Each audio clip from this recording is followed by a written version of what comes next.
ఇంకా మిగిలిన వాళ్ళు కూడా ఉన్నారు, వాళ్ళతో మాట్లాడి నేను మళ్ళీ మీ దగ్గరకు వస్తాను. సునీత గారు, సో అసలు నీళ్ల గురించి మళ్ళీ అంశం వచ్చింది. తెలంగాణకు ఒక రకంగా చెప్పాలంటే నీళ్లు అనేది ఒక సెంటిమెంట్. అది తెలంగాణ వచ్చే ముందు నుంచి ఇప్పటికీ స్టిల్ మనం అది కంటిన్యూ అవుతుంది. సరే, చంద్రబాబు నాయుడు మాట్లాడిన తర్వాత ఈ విషయం ఇంకా పెరిగింది. సరే, అసలు తెలంగాణకు అన్యాయం జరుగుతుందని ఇక్కడ అంటే అక్కడనేమో అసలు వేస్టేజ్ వాటర్ నే మేము వాడుకుంటున్నామని క్లారిటీగా ఉన్నారు. సో కేంద్రానికి ఏంటి ఎంత మేర ఉంది, ఏంటి లేదంటే ఏపీ సైడే సపోర్ట్ ఉంటున్నారా ఎన్డీఏ కూటమి ప్రభుత్వం కాబట్టి? సో చంద్రబాబు చెప్పిన దాన్నే మీరు కూడా సమర్థిస్తారా? Good morning madam. మన జీటీవీ ప్రేక్షకులకు, ప్యానెల్ ఉన్న మన ఇద్దరు మిత్రులకు, మీకు అందరికి గుడ్ మార్నింగ్ మేడం. ఇప్పుడు మనము తెలంగాణ తెచ్చుకుందే నీళ్లకు నిధుల కోసం, నియామకాల కోసం. ఫండమెంటల్ గా మన పోరాటమే అక్కడ జరిగింది. అసలు విషయం మర్చిపోతున్నారు మేడం వీళ్ళు. ఎంతసేపు ఇది ఎట్లా ఒకరి మీద తోయాలనేది విషయమే కానీ అసలు ఫండమెంటల్ ఏం జరిగింది, కృష్ణా నది మీద అసలు ఎంత వాటర్ ఉంది, మహారాష్ట్రకి ఎంత కేటాయింపులు అయినాయి, కర్ణాటక ఎంత కేటాయింపులు అయినాయి, మన ఉమ్మడి రాష్ట్రానికి ఆంధ్రప్రదేశ్ కి ఎంత కేటాయింపులు అయినాయి అనేది మనము మహారాష్ట్రకు 585 టీఎంసీలు, కర్ణాటక 734 టీఎంసీలు, ఉమ్మడి ఆంధ్రప్రదేశ్ కు 811 టీఎంసీలు మనకు కృష్ణా నది మీద అలాట్ అయినాయి మేడం.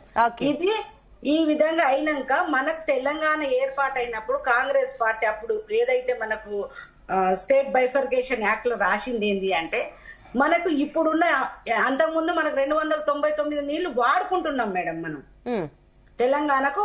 అంటే అది అవార్డు కాలేదు కానీ మనం వాడుకుంటున్నాం. ఆ నీళ్ళని ఆ పరిధిని కదిలించొద్దు అని చెప్పేసి మీరు అక్కడ రాసి పెట్టిండ్రు.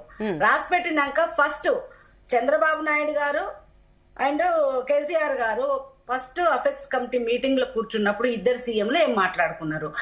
అప్పుడు వచ్చేసి కేంద్ర ప్రభుత్వం అయితే వీళ్ళిద్దరికైతే ఏమి వాళ్ళకి చెప్పలే కదా మేడం.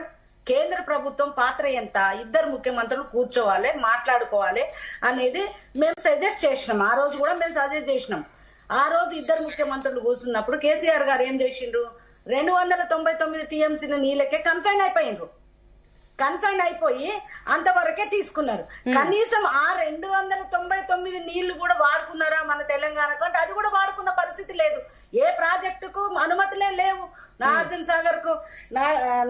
సాగర్ కు రాజోల్ బండకు, మైనర్ ఇరిగేషన్ కు, వీటికి జూరాలకు, వీటికి 17 టీఎంసీలు ఇట్లా కొన్నిటికే మనకు కేటాయింపులు ఉన్నాయి, అనుమతులు ఉన్నాయి. కానీ ఇప్పుడు పాలమూరు గాని, నెట్టంపాడు గాని, కోయిలసాగర్ గాని అన్నిటికీ దేనికి వీళ్ళు కేటాయింపులే చేసుకోలేదు. కల్వకుర్తికి, డిండి ఒకటి నీళ్ళ గురించి మాట్లాడినప్పుడు సునీత గారు ఒకటి ఇప్పుడు వాటర్ గురించి, ప్రాజెక్టుల గురించి అన్ని మాట్లాడుకుంటున్నాం. ఎన్ని ప్రాజెక్టులు కట్టినా ఏం కట్టినా నీళ్లు ఎంత మేర వస్తున్నాయి, ఎవరికి ఎంత వినియోగంలో ఉన్నారు, రైతులు ఎంత లాభపడ్డారు, ఇవన్నీ అంశాలు బేరీజ్ చేసుకోవాలి. సరే, సెంట్రల్ వాటర్ కమిటీ ఉంది, ట్రైబ్యునల్స్ ఏర్పాటు చేశారు, ఇంతవరకు ఒక పరిష్కారం లేదు. రాష్ట్రం నుంచి 8 మంది ఎంపీలు ఉన్నారు, 2 మినిస్టర్లు ఉన్నారు, ఏం చేశారన్న క్వశ్చన్స్ కూడా రేజ్ అవుతున్నాయి. 11 ఏళ్లుగా మీరు కూడా కేంద్రంలో ఉన్నారు, అధికారంలో మీరే ఉన్నారు, ఇప్పటి వరకు పరిష్కారం చేయలేదు. ఇంతమంది ఉన్నా కూడా రాష్ట్రంలో ఉన్నా కేంద్రంలో ఉన్నా ఒక సొల్యూషన్ లేదనేదే మీ పైన అభిప్రాయాలు.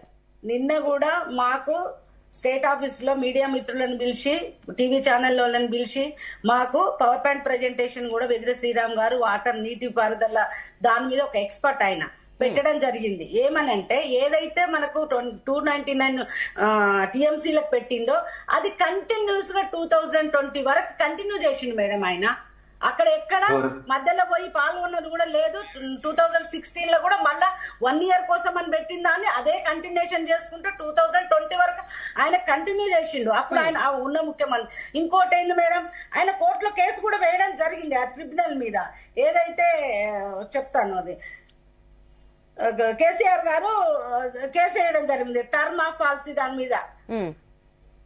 అది కేసేసినారు కాబట్టి దాని మీద వీళ్ళే మాట్లాడాల్సి వచ్చింది.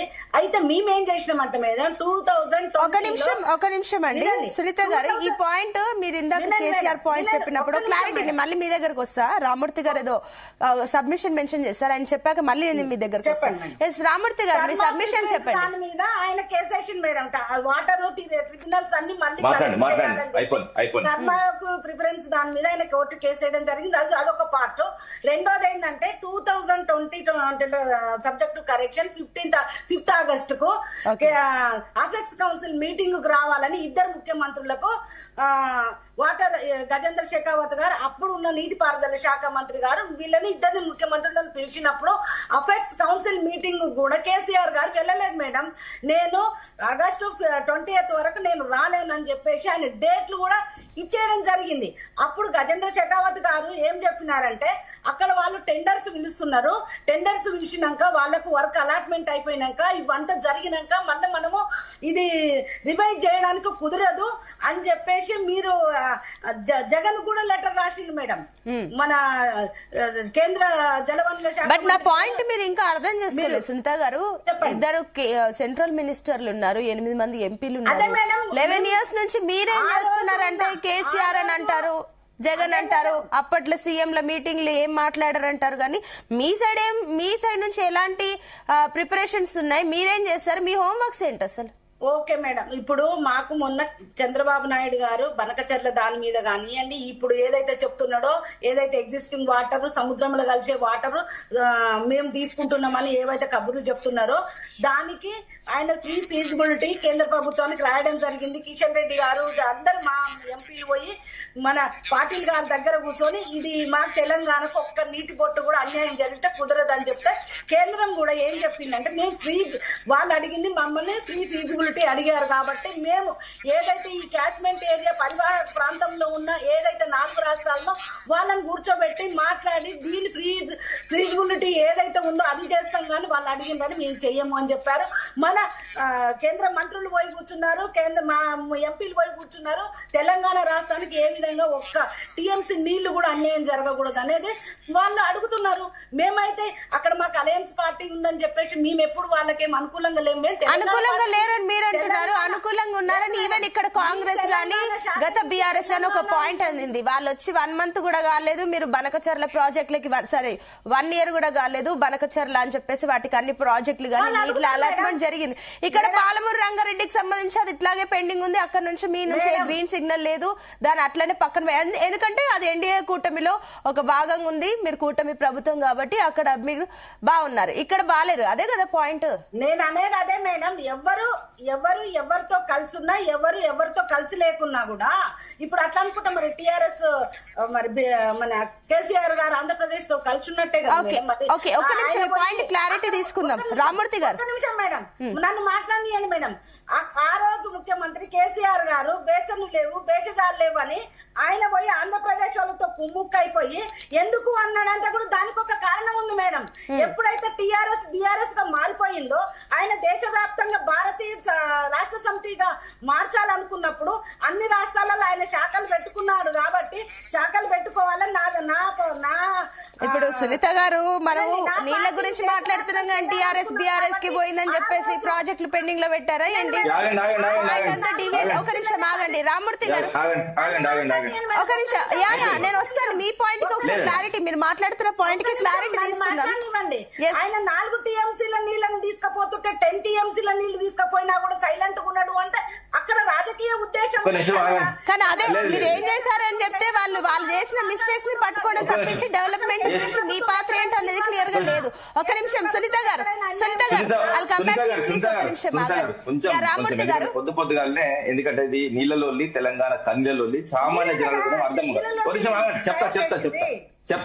చెప్తా ఎవరు చేసిందో ఏందన్నది కూడా చెప్తా. అప్పుడు కేంద్రంలో కాంగ్రెస్ ఉన్నా ఇప్పుడు మీరున్నా కూడా తెలంగాణ ఆంధ్ర ప్రజలు గల్లలు పట్టుకొని కొట్టుకోవాలి, మొత్తం సావులు జరగాలి అంతే తప్ప గానీ మీరు కేంద్రంలో సిడబ్ల్యూసీ ఏ విధంగా వ్యవహరిస్తున్నది కూడా చెప్తా. ఎందుకంటే ఇప్పుడు మీరు మాట్లాడిన గోదావరి విషయంలో కానీ కృష్ణా విషయంలో కానీ పూర్తి క్లారిటీ ఇస్తే అదే విధంగా చరణ్ కౌశిక్ అన్న మాటలకు కూడా పూర్తిగా నేను సమాధానం చెప్పే మిగతా విషయాలకు పోతా.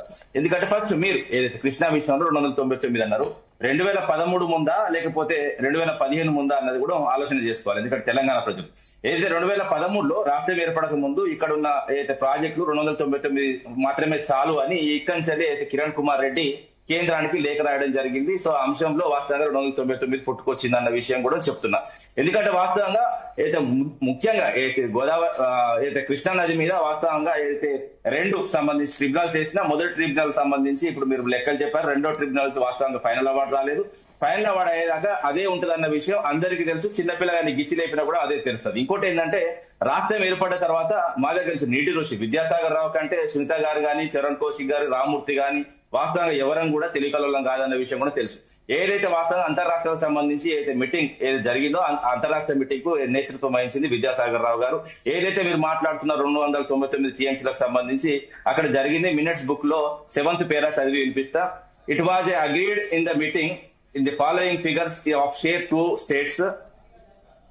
Therefore, the project related issues were discussed. The following working agreements for the water year 2015-16 only were agreed as a temporary measures అని క్లియర్ అయిపోయింది. ఎందుకంటే ఏదైతే బ్రిజెస్ ట్రిబ్యునల్ సంబంధించి ఏదైతే ఫైనల్ అవార్డు రావాలో ఫైనల్ అవార్డు వచ్చేంత వరకు అదే ఉంటది అన్నది వాస్తవంగా. ఇప్పుడు మనం ఎంత ఇప్పుడు మేమున్నప్పుడు అదే వచ్చింది, మళ్ళీ వీళ్ళు ఇప్పుడు అదే వస్తుంది. ఇప్పుడు వీళ్ళు 2 సంవత్సరాలు అన్నారు, 2 సంవత్సరాల నుంచి కూడా 299 పెంచి ఇలాంటి పెంచే పరిస్థితి లేదు. ఎందుకంటే ఇది అబద్ధాలు ఆడి తెలంగాణ ప్రజలకు ఇప్పుడు న్యాయ దేవత కూడా గంటలు తీసేసింది. ఇప్పుడు మనం మళ్ళీ తీసుకొచ్చి కట్టినంత మాత్రాన తెలంగాణ ప్రజలంతా పిచ్చోళ్ళు కాదు, అదే విధంగా ఇంకెవరు కాదు. ఏంటంటే ఒప్పుకుందే మీరు 299కి మీరు ఒప్పుకున్నారు కాబట్టి అదే కంటిన్యూ అవుతుందని చెప్పేసి ఒప్పుకో లేదండి.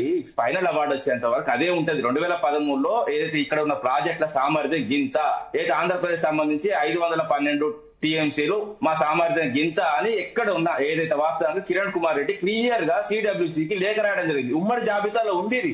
ఇప్పుడు ఏదైతే ఉమ్మడి జాబితాలో వాస్తవంగా ఏదైతే రాష్ట్ర పునర్విభజన చట్టంలో క్లియర్ గా రాసి ఉన్నది. దాని తర్వాత ఏంటంటే ఈ ఫైనల్ అవార్డు ఇవ్వాల్సింది కేంద్రం. సిడబ్ల్యూసీ వాస్తవంగా ఏంటంటే KWDT ఏదైతే ఏదైతే ఖచ్చితంగా బ్రిజేష్ కుమార్ ట్రిబ్యునల్ వాస్తవంగా ఫైనల్ అవార్డు ఇచ్చి ఏదైతే వాస్తవంగా అప్పుడు ఎందుకంటే 2014కు ముందు వాస్తవంగా 2010లో మాత్రమే వీళ్ళు ఫైనల్ అవార్డు ఇవ్వడానికి ప్రయత్నం చేసింది, కొంచెం నీటి కేటాయింపులు చేయడానికి ప్రయత్నం చేసింది. ఏదైతే వాస్తవంగా చెప్పాలంటే అక్కడ ఆగింది. ఎందుకంటే